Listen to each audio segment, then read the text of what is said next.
In the last episode, we spoke about Insta versus reality and we went quite deep into some of the subjects. So this time, it's kind of a little bit more lighthearted, shorter episode on shower thoughts. Yeah, I think it's going to be, still could be deep because, we've been browsing the internet and getting submissions from you guys on some of the most thought-provoking shower thoughts we could find. These aren't kind of like, oh yeah, I never thought about that, kind of relevant. I feel like some of these are quite deep and interesting. So should we just get started? Absolutely. So I feel like one of the things that most people end up thinking about and, it's kind of on their mind a lot when they shower and when they get into bed and stuff is the idea of life and death, right? So like what happens after you die? It's kind of a spooky thought and a kind of weird thought because obviously no one other than, maybe someone who's died on the operating table and been brought back to life. No one really knows what dying feels like and can explain it and put it into words and stuff. So that's kind of freaky. And so this isn't even one I found online. This is one that I think about all the time. I feel like we could be in the kind of first generation that's in a race against time for immortality. So kind of what I mean by this is like, I think potentially in our lifetime, scientists will figure out how to make us live forever, whether that's taking our brains and like putting it on a computer, whether that's kind of like, taking our brains out of our body and giving us a brand new body, like, every 50 years, 60 years. I think there'll come a time in our lifetime. I think scientists estimate that the first person to live to 200 has already been born. So I think we're kind of living every day in a race against time where hopefully one day, immortality will be figured out by science and hopefully we just don't die before then. Is that saying that every single person, you reckon, is soon to be immortal, or do you think there's going to be a select group of people that they? Oh, that's interesting. Whether they test, yeah. So if you're not in that group of people, you would just never know. But that's true. I mean, I guess it depends how easy it is. I mean, when technology is moving so fast right now. What happens if in 60 years they can do it very easily? They can scan your brain, see all of the connections, everything that makes you you, and can replicate it again on a computer system, or they can like 3D print an identical copy of your brain or something like that. So, if anything happens to you health-wise, maybe you ditch your body entirely and everyone lives in the metaverse.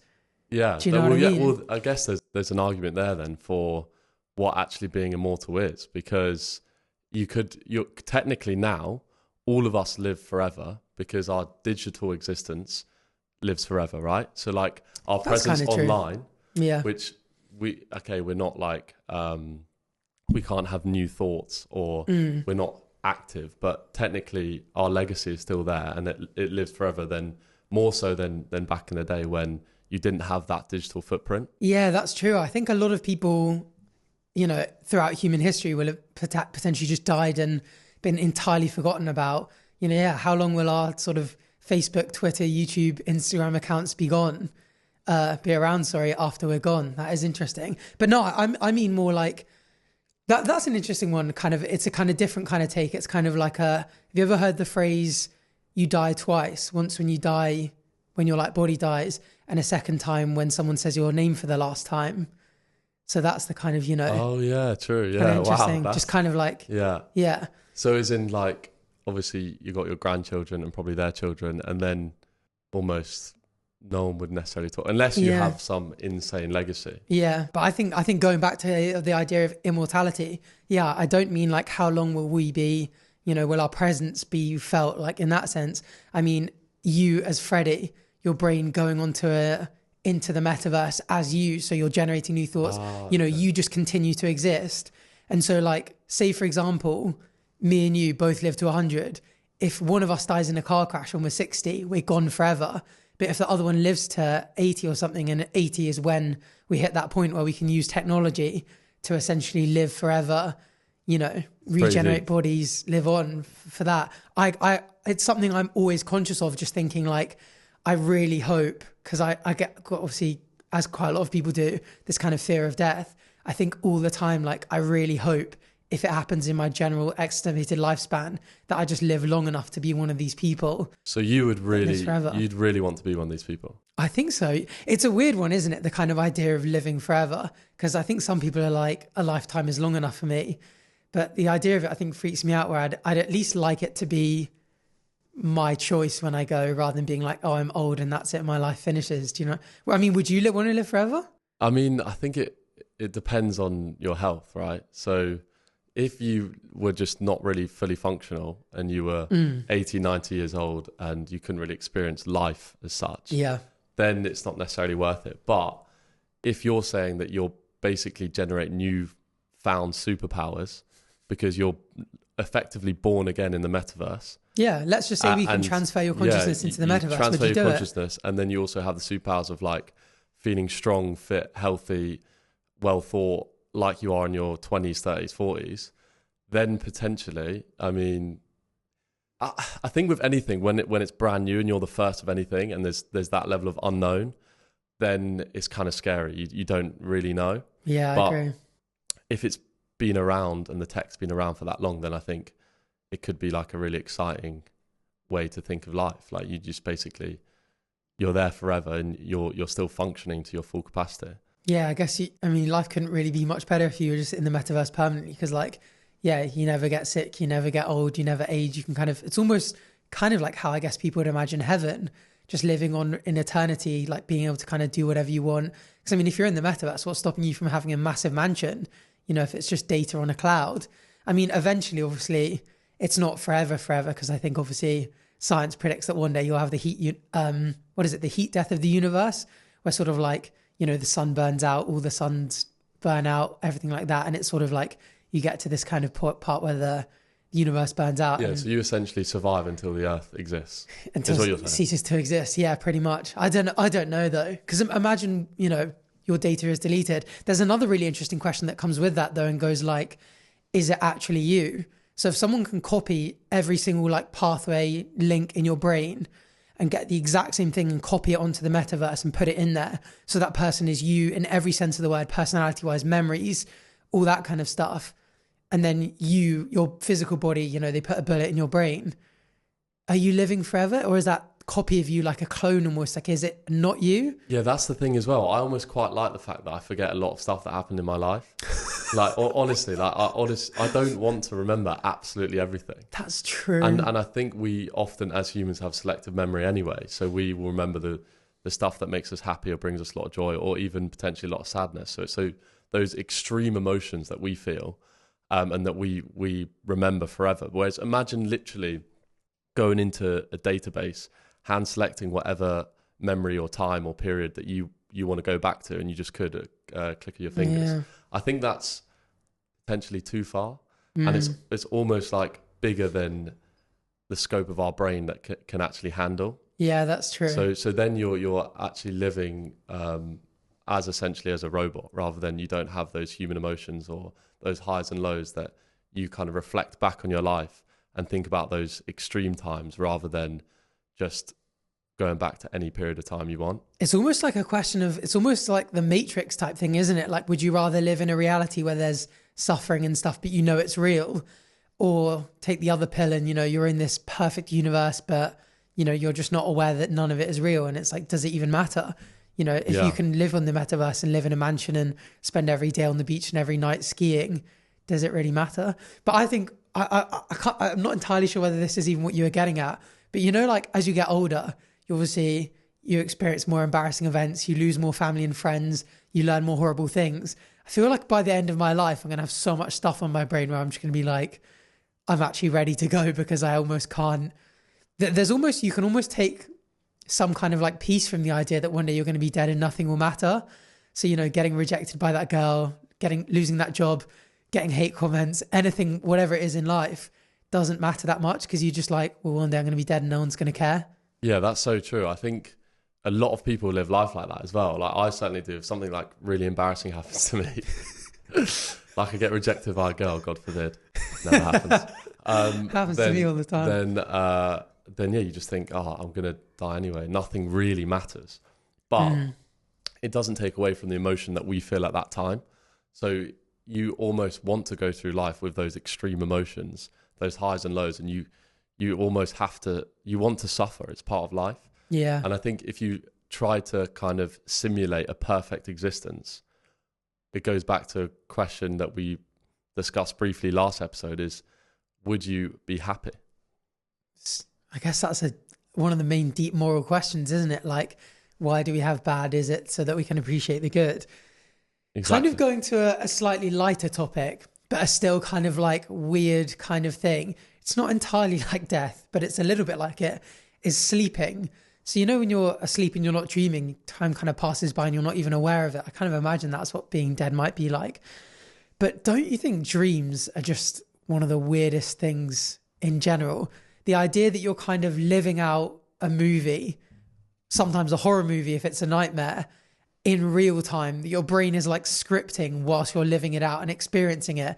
And that is just like a normal thing that happens to us all the time, is just wild when you really think about it. Yeah, I literally actually prepared something for this as well, where I found it so interesting that essentially one portion of your brain, right, creates this story, and the other part is essentially just witnessing the events. Yeah. So you're almost like watching yourself when you're dreaming, and then you judge yourself afterwards when you wake up. Yeah. And it's like two parts of your brain that aren't almost working in tandem, because also the other thing is you could potentially act out or do things in your dreams that you've never done before. So how do you sense and feel those things? Yeah, that's so true.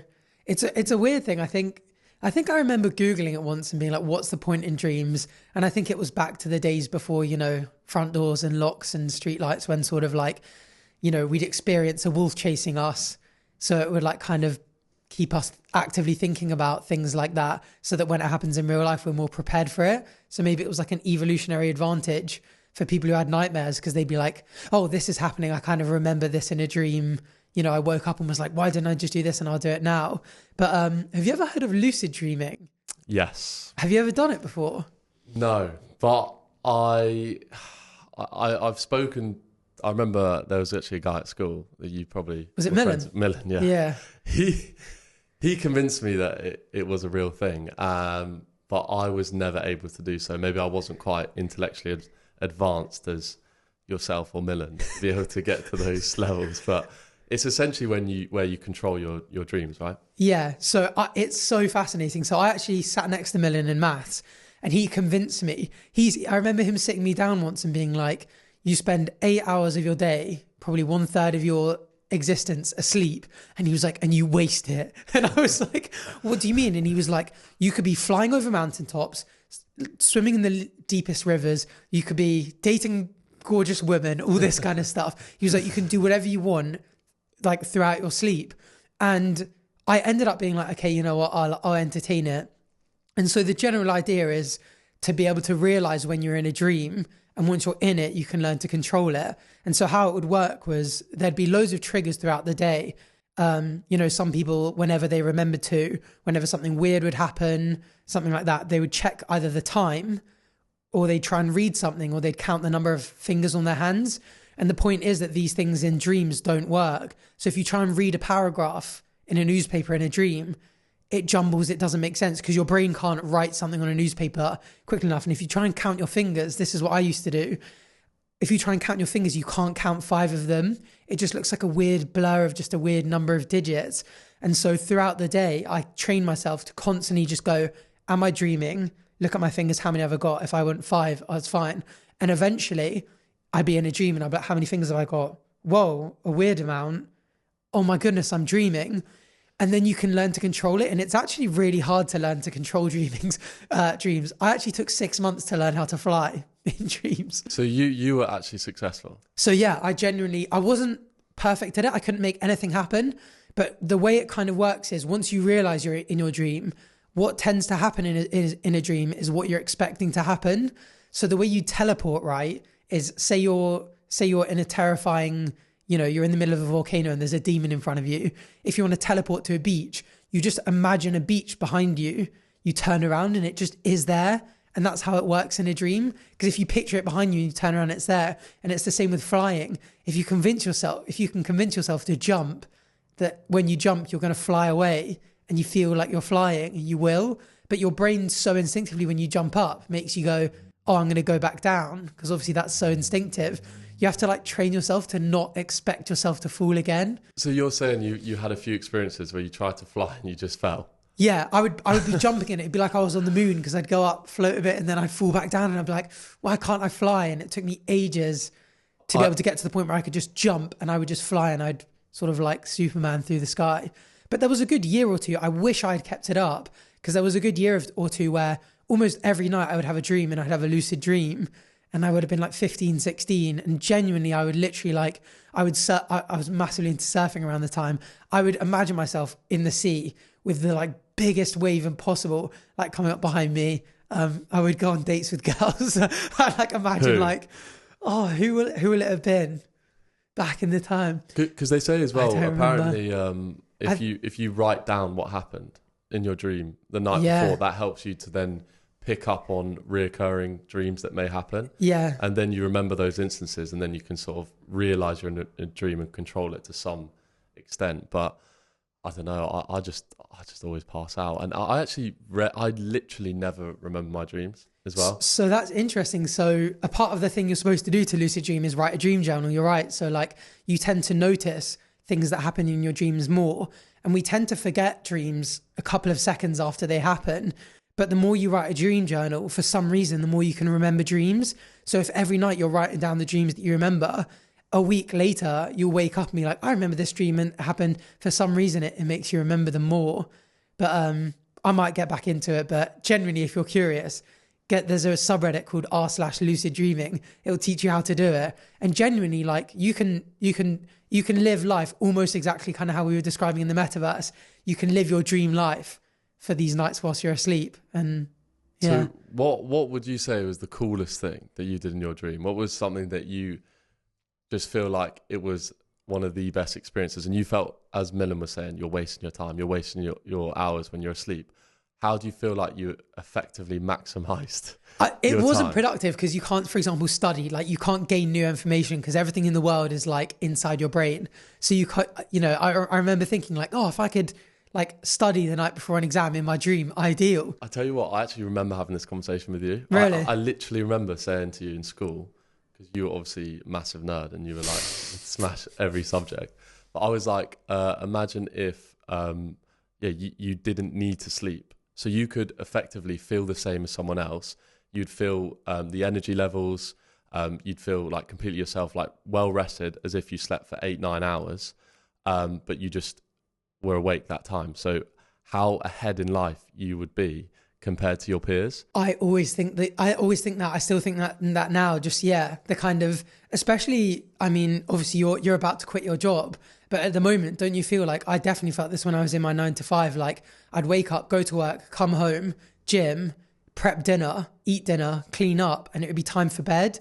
And I would be like, I have so little time to enjoy myself. If I didn't need to sleep and I had those extra 8 hours where I could just be awake, God, you could do so much. But that, that kind of leads, that's quite normal though, isn't it? That's just normal life for most people, really. Yeah. You just pick up that daily routine and you don't really have a lot of free time. Yeah. So it kind of ties back to what we were talking about before about if you're immortal, you could live forever.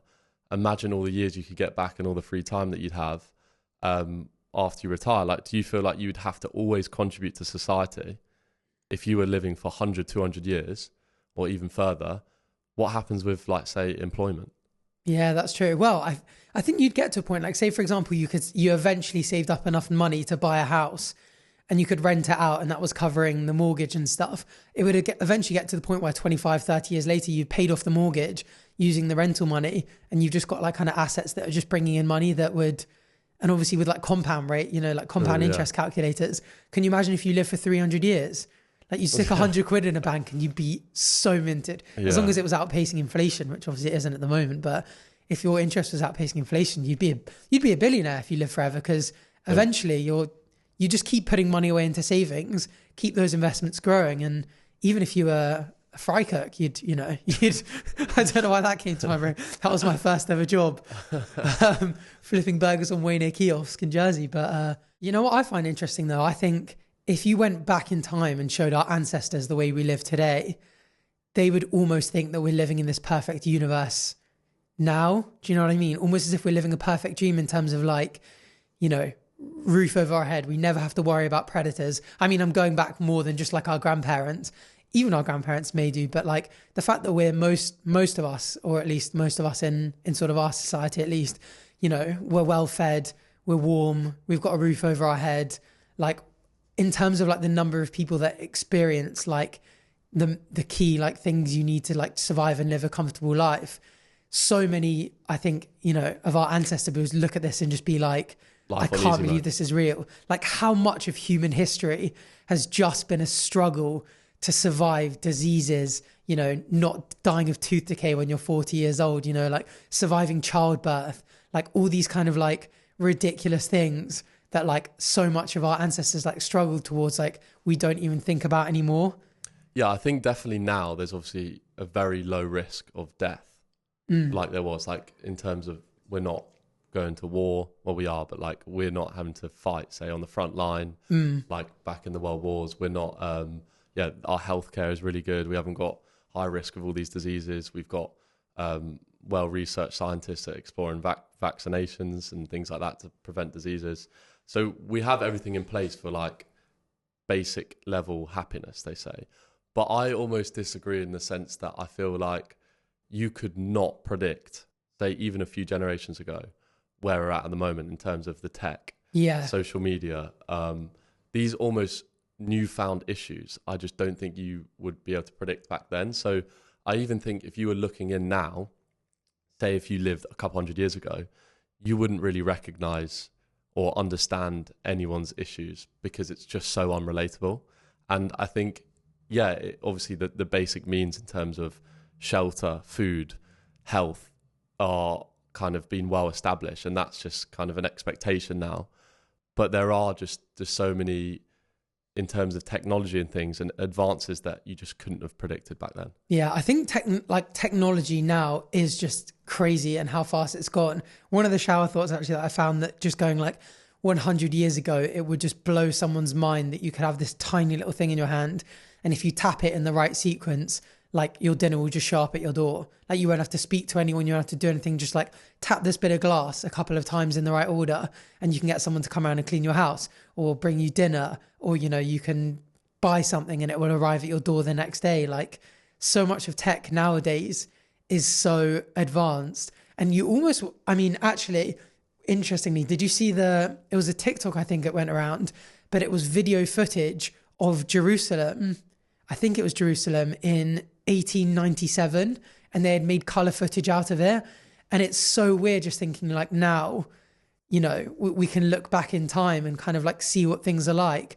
But as time goes on, we're still going to be able to look back in time in almost like now, you know, we have to rely on historical texts and sources and stuff.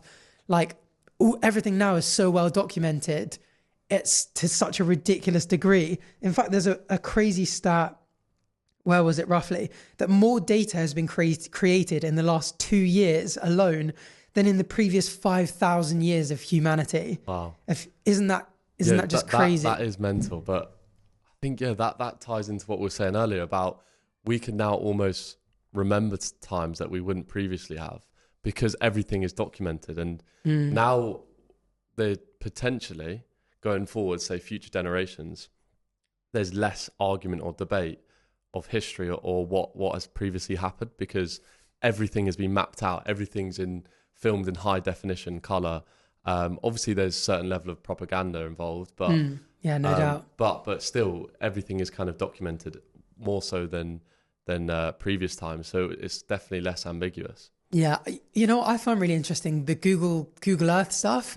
So like being able to go around Google Earth and just sort of like, you know, the fact that a car has just driven down almost every road on the planet just to take pictures and you can sort of go down. And I saw a really sad post on the internet recently actually going like, my father recently passed away, but on Google Earth, he still sat on our porch having a cup of tea. Oh. And so sometimes they like visit the house. Isn't that so bad? But some places in Google Earth now are even like 15 years old. And like, I almost went to view a property recently because I was going to move into this flat, and I looked at it on Google Earth and it was just a sand pit on Google Earth. Oh, really? And now this entire area is skyscrapers, and it's kind of like it's kind of weird snapshot in time, isn't it? In those modern day cities, we'll say for instance London, it's scary how frequently you'd have to update that because it does evolve and change so much. Yeah. But it's so funny actually now you say that, because one of our mates actually got caught on Google camera. No way. He was basically sunbathing naked in his front garden, and the camera came through, and obviously it is kind of blurred image, but if you zoom, you can clearly see it. And we've actually asked him, and it is true. No way. Yeah. He's out there naked sunbathing in his front garden. Literally, yeah. So every time someone checks out his house, he's in the front garden on Google Maps. That's hilarious. That's so funny. It's almost scary how fast technology is growing these days. I mean, you know, with everything, I always think this as well. This is another one of my personal shower thoughts is, you know, everyone's got these smart homes now. So, you know, you can say, hey, Alexa, like turn on my lights, you know, turn the oven on, dim the lights, you know, turn on the TV, all this kind of stuff. Have you ever seen the Simpsons episode where they get, what's the house called? It's called Ultra House 3000. Nah. So they get this really, really smart home. It's like this little red button that they can kind of talk to, and it can kind of like prepare dinner and all this kind of stuff. And so it's very advanced. I mean, we're definitely heading there now.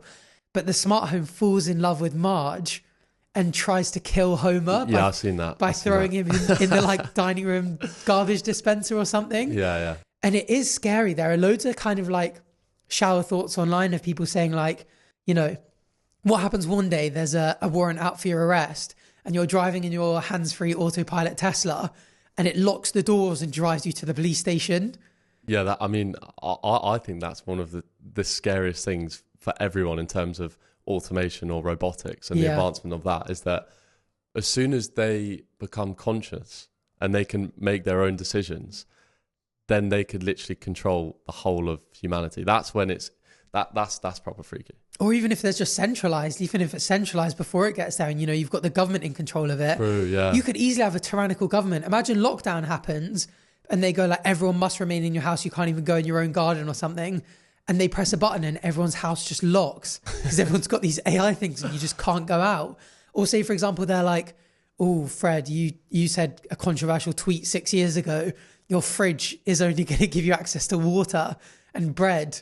Well, you obviously don't keep bread in the fridge, but like, you know, your pantries, you're not allowed access to your like fridge or freezer or your nice food, or like, you know, you're only allowed to use electricity until 8 p.m. and that's part of your punishment for not being a perfect citizen. Like, the second technology controls everything in your life, which is definitely the way it's going, whoever controls that technology, whether it's the AI itself or governments or private companies who don't have your best interests at heart, could get really scary, couldn't it? Yeah, because that's the thing as well. Even if you had private conversations at home, say with your girlfriend or boyfriend, and your Alexa was listening, or you had tech that listened to you at all times. So if you said anything remotely controversial that then someone could use against you in future, like there's nothing stopping from that happening. Yeah, exactly. It's quite scary, isn't it? Has it ever happened to you before? So there was weirdly one time where I ripped my football boots, right? So you ever like drag the front and the like front peels down? Yeah. That happened to me. And I was like, I was telling one of my friends, I was like, I need to get some new football boots ASAP. Like, I need to check them out. Went on Google. The first suggested ad that came to me was football boots. And I hadn't typed it anywhere. My phone was locked. I had a Google Echo or whatever it's called, Google Home in my in my living room. But I didn't say anything to any of my technology.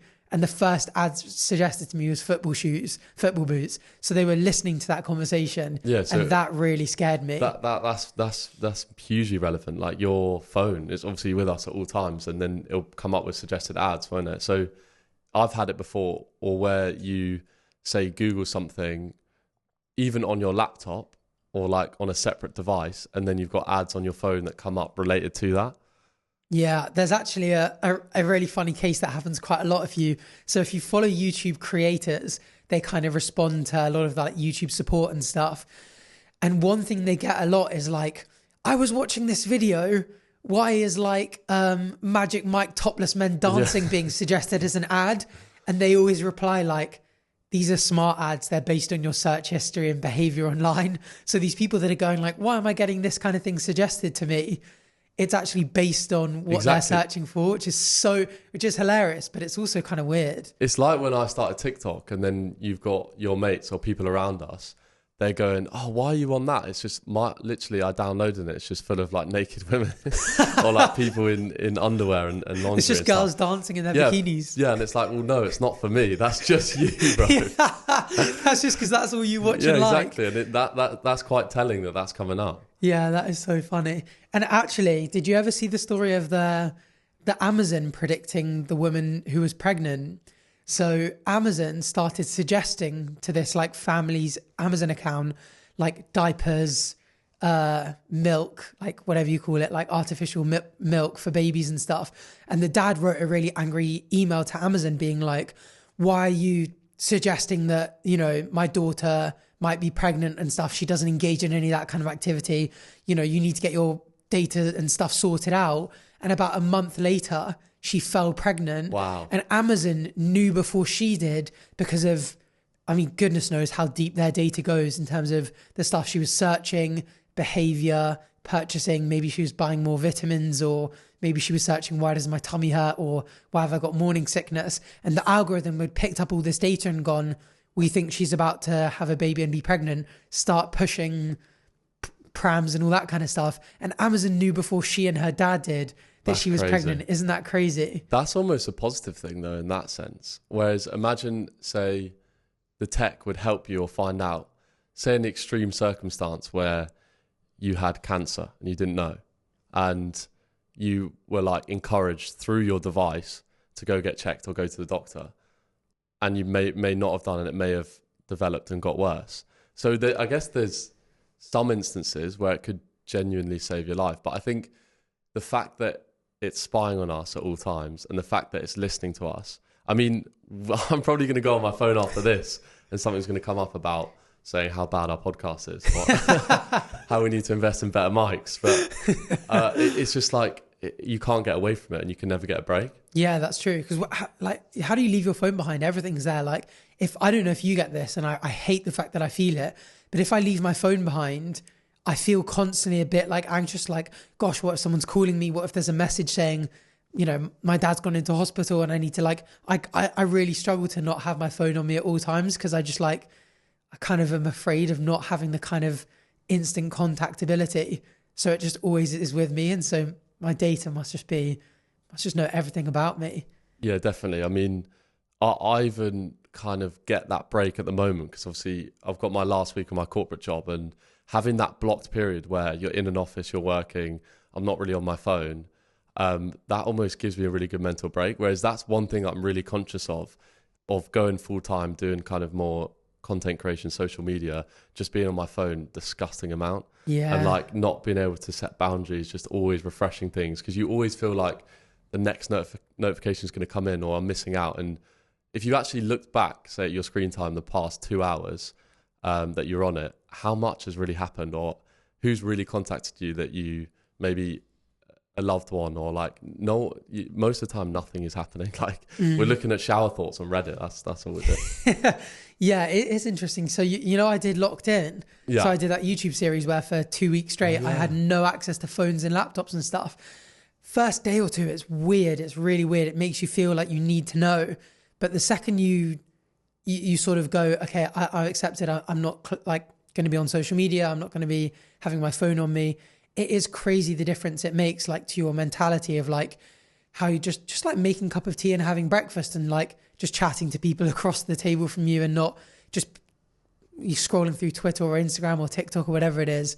It makes you feel a lot better. And I remember when I came out, I tried to make a conscious effort, and I was like, I'm actually going to not touch social media anywhere near as much. But now I think I'm just as bad as I was probably when I first went in, just because like it's almost an unavoidable, inescapable thing in life these days to just be like, you know, you've got your smartphone on you. Yeah, because that's funny you say that as well, because like often if you're not on your phone, you quite easily become bored, which isn't necessarily a bad thing, but it means that your days are longer.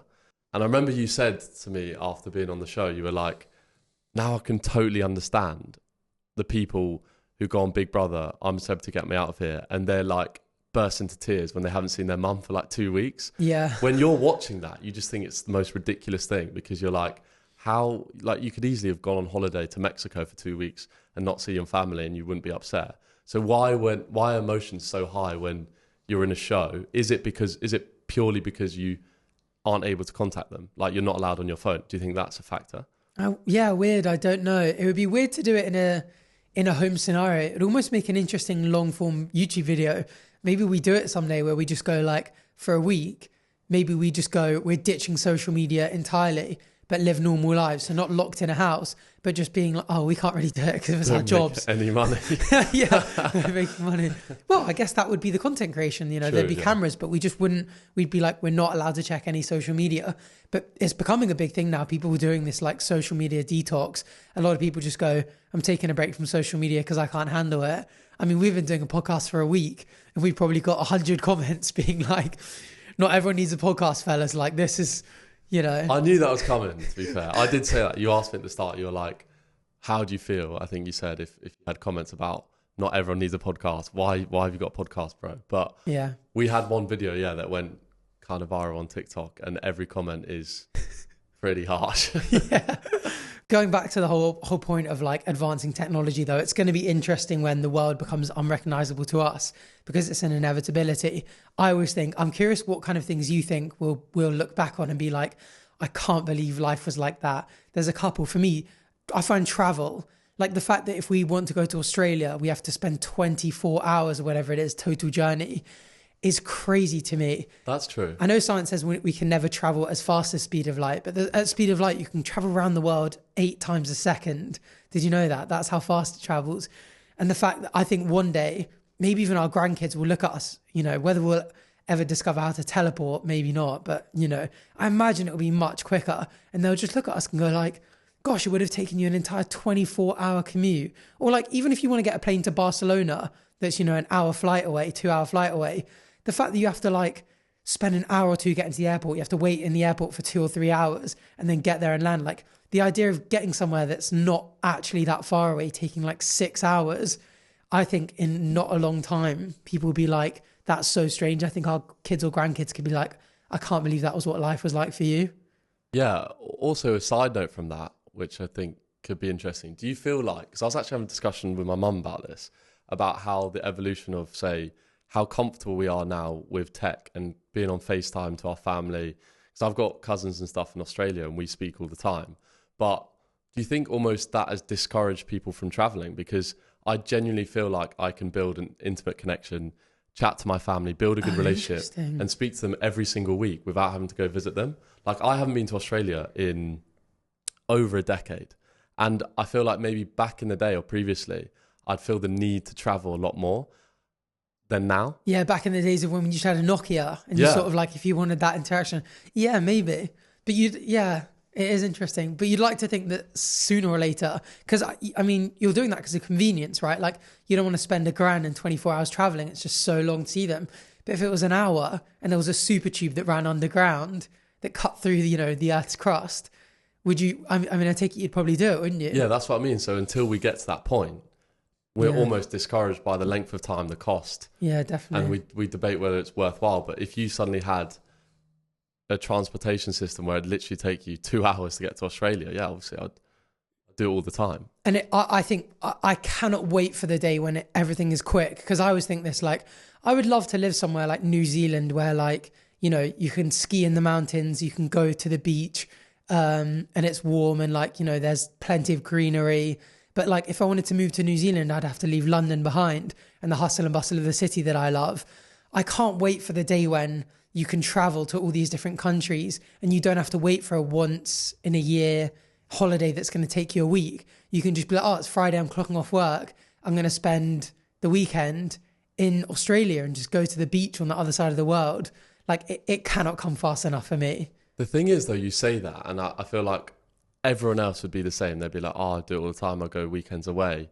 But we're so lucky in the sense that we're in Europe, right? We're literally an hour or 2 hour flight away from all these different cities, different cultures. But we don't really do it as much as you'd think. Like I speak to people from, say, US or Australia, New Zealand, and they're like, wow, you must be so lucky that you can hop on a flight to, say, Vienna.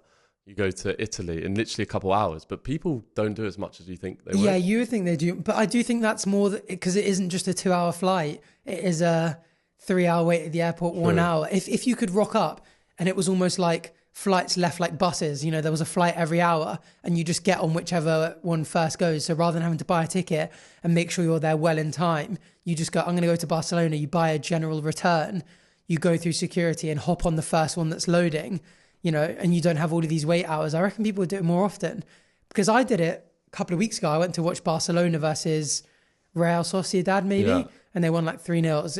It was sick, and like going to Barcelona was class.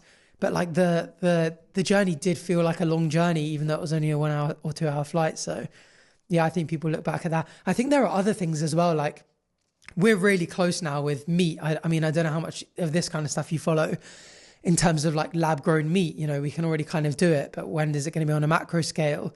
Whether maybe our kids or grandkids. I mean, obviously vegans and vegetarians will be watching this saying this now. I can't believe you used to kill animals and eat them, or I can't believe you do that now. But, you know, will our kids just look at us and just go like, wow, you genuinely like brought up an animal and killed it, when, you know, you can just, when we now just, you know, can create beef that's exactly the same, tastes the exact same. It's just tissue cultured, you know, but it's a beef burger. It looks and tastes and everything is the exact same, but you haven't had to kill for it.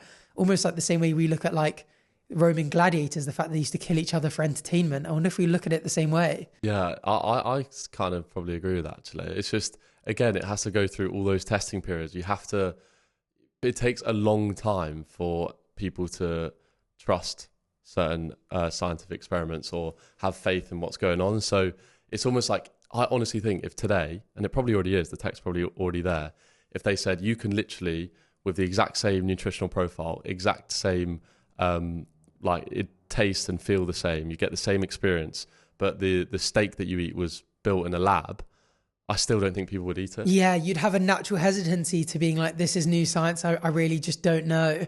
I think we have a natural inbuilt thing into us. Probably it's a trait of evolution that kind of just says like, stick with the tried and tested things.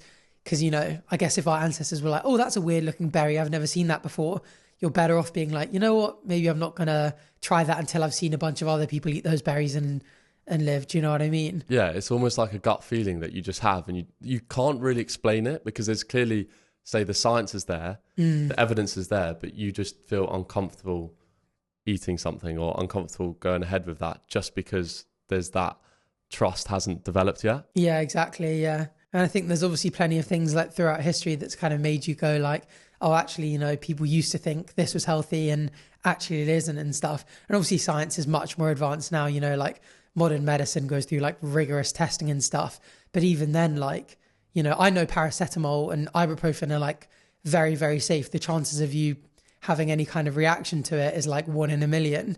But I just don't take it unless I feel like I really, really need the painkillers, just because I don't want that 1 in a million chance that it, you know, affects me in a negative way. And, you know, I know that the science is there and I know that it's safe, but yeah, I think we as humans just naturally have this aversion to like brand new things where you're like, I'm not sure. Another shower thought as well for me that comes to mind, relevant to technology as well, and also dating, how you often, now it's very normal to meet your partner, say on a dating app. And for our ancestors, particularly if I feel like if I spoke to my grandparents about it, they would think it's so strange how if you saw your potential girlfriend or boyfriend on a screen before meeting them and trusting the fact that they're a real person. Yeah, that is true. And an interesting stat as well, right, is that there's a high chance if you're seeing them for the first time on a screen that you're doing so while sat on the toilet. That is so weird. That's so true, because how many people like swipe on Tinder or Bumble whilst they're just on the toilet? I mean, it's links to that other thing, how we have to be preoccupied with everything at all times. So even just a simple task of waiting for a bus, sitting on a train, being on the toilet, you're on your phone. So there's a high chance that you'll be scrolling through dating apps. Wow, yeah, gosh, I wonder how many people out there that are married and you genuinely go like, the first time I saw this person, I was on the toilet. Do you think you would remember that, or do you think it's just something that you'd erase from your brain? I don't know, you know. It is so common, you know, like out of my friends now, if I think the number that are in relationships that are like in dating when they go on a date, oh, it's a Hinge date, a Tinder date. But the last wedding I went to was actually a family wedding. It was my cousin and they matched on Tinder. No way. Yeah. Because it is funny as well, even though it's very much accepted now, and it's probably, I don't know the exact stats, but it's probably the highest proportion now of relationships, particularly our age, say 25 to 30, 20 to 25, they would probably met online. But there's still some people still get embarrassed by that. And I feel like a lot of people lie. Yeah, that's true.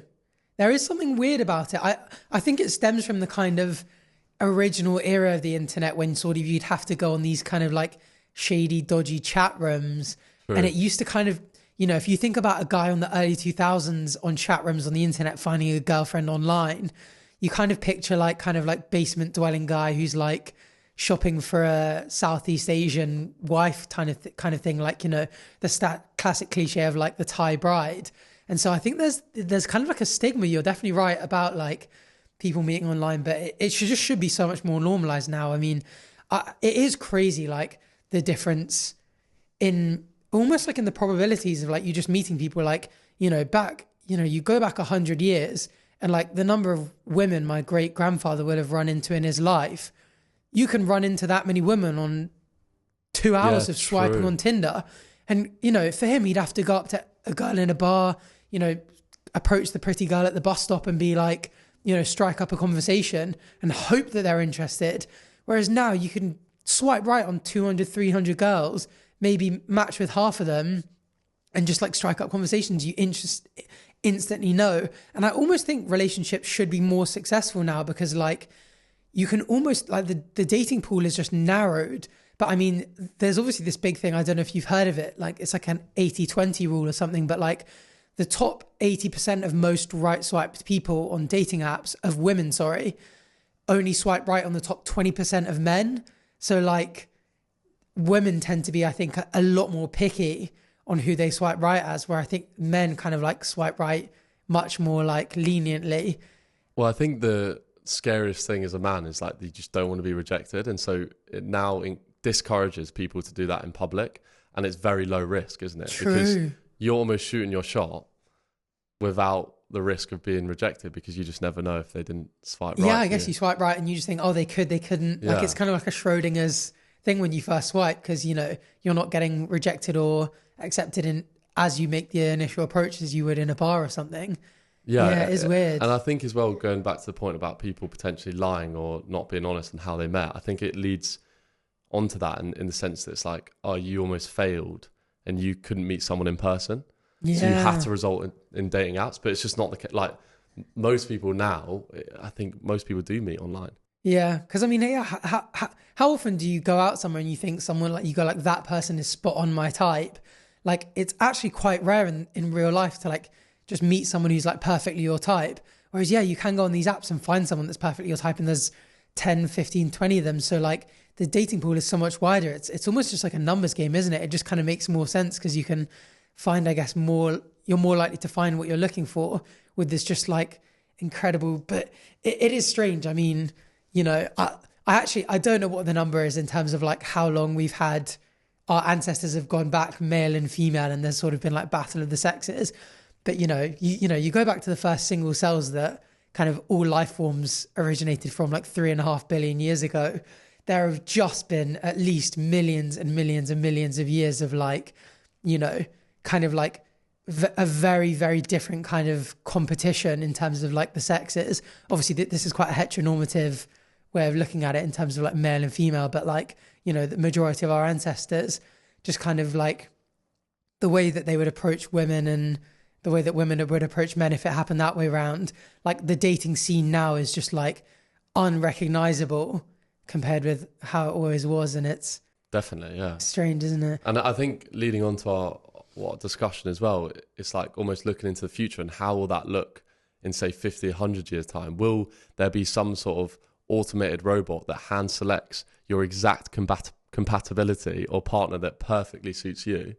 And will that be a much more efficient way to go about things? But then I think there's also some merit in like getting rejected or like, that's the funny part of dating, and that's part of it. You need to take those L's. Yeah, it almost like builds up your confidence, I guess, if you can just like, oh, I tried at least. But that point is really interesting. Have you seen, there's actually a Black Mirror episode on it.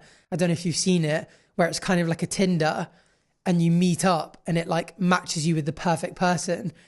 but it kind of tells you how long the relationship has left. Have you seen it? Oh, really? And they like start dating and it's like, your relationship yeah. has 2 months left and stuff. And it is like, at what point will technology get to the point where it can literally just like scan? Because I mean, you know, we talk about how much data there is on us, like as individuals, like how much our phones and stuff are picking up.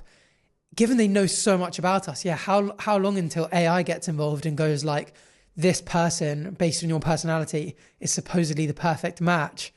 You know, it could be quite soon. It is kind of creepy, isn't it? I think that, so yeah, if you got told, right, that you were getting yourself into a relationship, but the AI automated robot, whatever, said that it would last 5 years, would that change your mindset going into a relationship? Like you knew absolutely it was going to end after 5 years. Yeah, you take things a lot less seriously, wouldn't you? I mean, it obviously depends on what you like. Some people you might be like, I'm not ready for, I don't want to find the person I'm going to settle down with forever anyway. So I'm fine with a relationship that's not going to last forever. But the idea of knowing that it definitely is going to come to an end kind of would just make you treat things a bit different. You know, like say, for example, you had a really, really interesting business conference, but it's on the same day as your partner's birthday. If you were sitting there thinking, oh, this is going to be my wife someday, you know, you'd maybe pick your wife's birthday. But if you're like, we're going to break up in 6 months anyway, you know, my career is potentially forever, I'm going to go, you know, make the decision and go to work instead. Like, I feel like it could shift your priorities massively knowing it's going to end. Yeah, There'd be so many times when you'd be like, what's the point? Yeah, probably improve your relationship. Yeah. Because if you ever got an argument, right? Yeah. If you ever got an argument, you knew it was going to end. And so you sort of like didn't really see the value. It's like that thing of when you know you're going to die, you don't see the point in these kind of small arguments you have or disagreements, and you kind of get over things a lot quicker. I wonder if it makes things a lot worse though, because like say for example, like I personally would never ever cheat, but I could imagine someone going out there and just being like, oh, my relationship's going to end in 3 weeks. They're on a night out with their mates, male or female, I guess, or whatever. And they get approached by an absolute worldie and they go, well, my relationship's about to end in 3 weeks. I might as well just keep talking to this person who I find stunning. Curveball. Go on. That was always meant to happen. Well, the AI factored that in, and that's why your relationship ends in 3 weeks, because you tell them. True. Yeah, that was always going to happen 3 weeks before, and then it was going to end. Yeah, that just gets too deep though, doesn't it? Where does it end? On the topic of dating, actually, and say reproducing, right?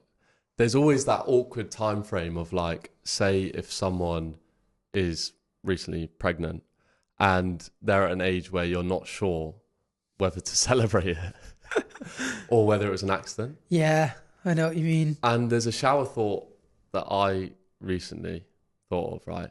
Where it's like, guys could think that they just have an unbelievable pull-out game. They could think that they're doing all these one-night stands, sort of Jack the Lad type, sleeping with different women. But in reality, they're just infertile. That's such a good point. So they go, I have ace pull-out game because I've never gotten a girl pregnant and I've never used.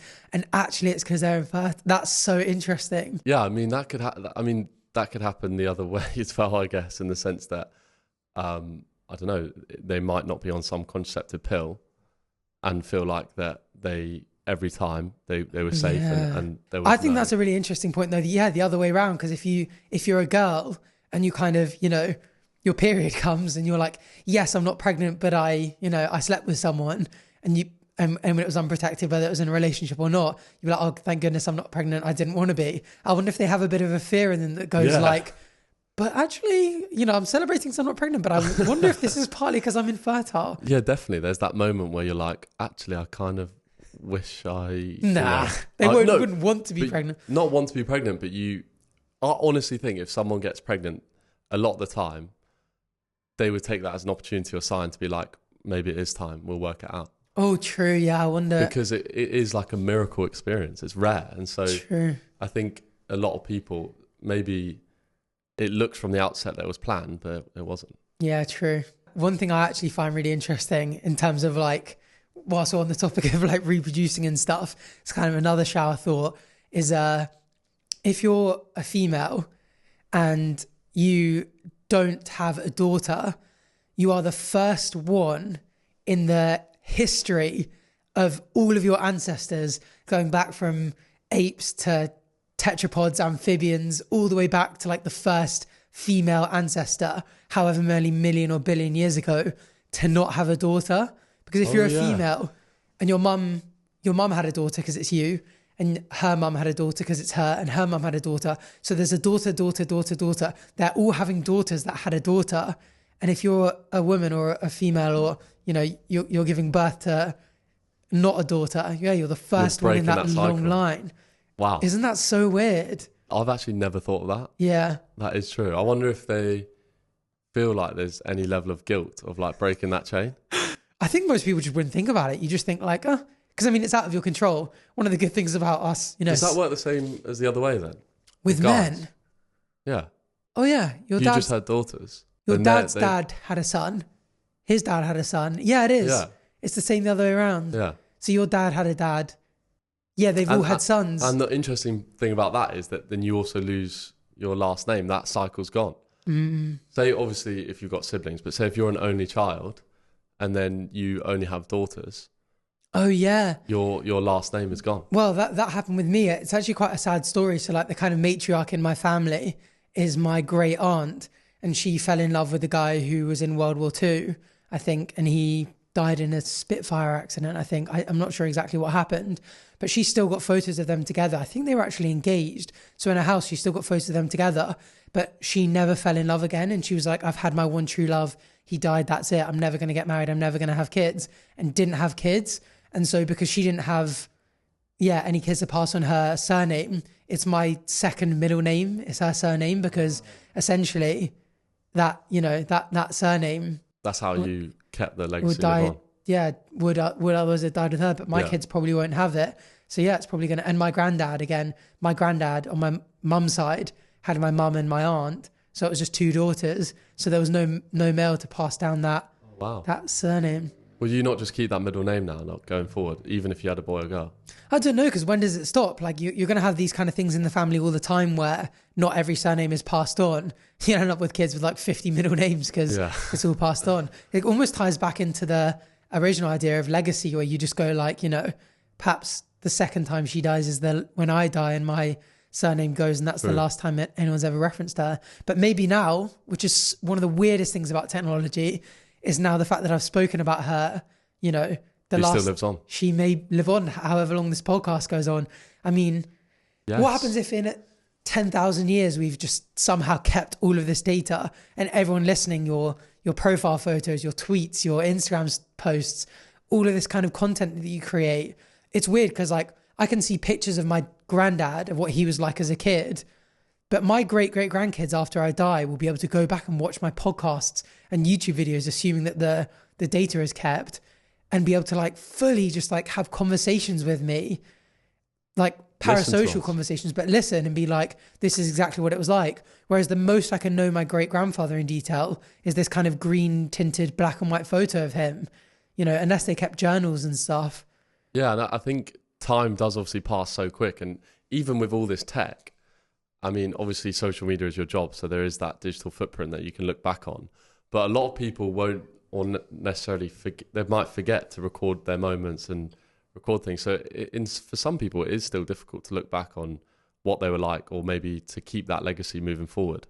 True. And I don't know about you, but there's so many times where I go back and delete a load of old footage because I'm like, oh, I was embarrassing back then. I'd hate this photo of me when I was a kid. I used to dress so nerdy, and you delete it. And it's kind of sad because you're deleting your own history. Exactly. I mean, you look at people's Instagram feeds now, and I'm even guilty of this. I'll archive or delete photos. I'm like, oh, it's not really relevant now. But people have maybe had Instagram for 8-9 years or whatever, but they'll have about 4 or 5 photos on their profile because it's the only ones that they think they look the best in, or they don't necessarily care about the memory as such. Yeah, I kind of like the fact that you can archive social media posts so that, they're not gone forever. But yeah, I mean, I think we've kind of come full circle, come back to sort of like leaving a legacy. Time, obviously gone through a lot of different things. And before we finish, I want to finish on one shower thought, because we actually asked on our Instagram story for you guys to submit some of your favorite shower thoughts. So I'm going to finish on quite a cool shower thought, and with a nice little story that I read, actually. I haven't seen this, by the way. So you haven't seen this one yet? No. So it kind of goes back. I was actually supposed to potentially bring it up when I was talking about the Ottoman era Jerusalem, the footage from over a century ago, that one from 1897, how we can kind of look back in time and stuff. But So a guy called William Blunden, shout out William Blunden on Instagram for submitting this one. So we'll do this a lot as the podcast goes forward, get you guys to suggest topics, things for us to bring up individually and stuff like this. Stories, we've been speaking about potentially doing one where we do life advice and stuff like that. So plenty to come. Stay tuned at fredarthurpod on socials. But he said, you are likely in the background of many strangers' photos and will never likely see those photos. True. So with the amount of photos that get taken today and videos that get taken, how many times are you in the background and you won't actually know? And so one funny story for this, I thought we'd end on this kind of like wholesome, cute story. You may have seen this on social media because I've actually seen it a couple of times, and the story came to my mind because I thought of it when I heard this. But have you heard of Alex and Donna Vucinas? I'm probably butchering that. No. But days before their wedding, Mr. Vucinas, Alex, I'll just call him Alex, was looking through childhood photos of his soon-to-be wife, a few hours before the wedding. And to his surprise, he sees his dad in one of the photos. So she's there posing as a 5-year-old in Disney World, Disneyland. She's there posing at the front, and he spots his dad in the background. No. His dad is holding a pushchair. No. He shows his dad, and his dad goes, "That's us. That's you in that pushchair." So 20 years before they got married, long before they met each other, they were from different countries. Wow. They actually had a photo taken where they were both 5 and... How old were they? Oh, it doesn't actually say, but roughly the same age as two kids. So. Yeah, well, he's in a pushchair. It'd be a bit weird if he was like 19. But yeah, these two like wild. Kids snapped from different countries, and they met at work randomly. And they said they always used to joke that they believed that fate brought them together because they were so perfect. But isn't that hilarious that 20 years before they're married, they were actually snapped in the same photo as each other? So they found this out after they got married? Hours before his wedding. Wow. He was looking through baby photos of his wife. Great story to finish on. So yeah, amazing. Thanks for that submission. And that was pretty much it. I just wanted to end on that cute little story. But get following at Fred Arthur Pod so you can get involved in future ones. Hope you enjoyed this. We'll put some clips up on the Clips channels. And thanks for watching. Thank you very much.